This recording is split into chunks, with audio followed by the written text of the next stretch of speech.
রাজহাঁসের মাংস গ্রামে গেছিলাম তো নিয়ে এসেছি। তো এই রাজহাঁসের মাংস রান্না করে খেলে কিন্তু অনেক ভালো লাগে, আর যদি এর সাথে রুটি পিঠে হয় তাহলে তো আরও মজা।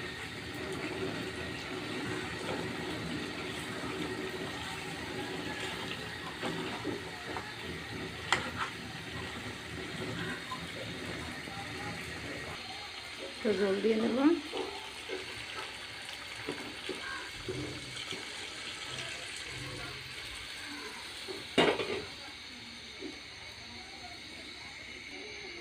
তো জল দিয়ে নিচ্ছি, এখন ডেকে দেব।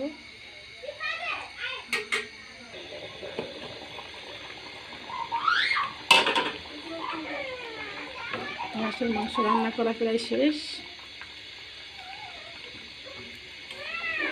বেশি জল শুকাবো না, হালকা হালকা জল রাখবো মাখা মাখা।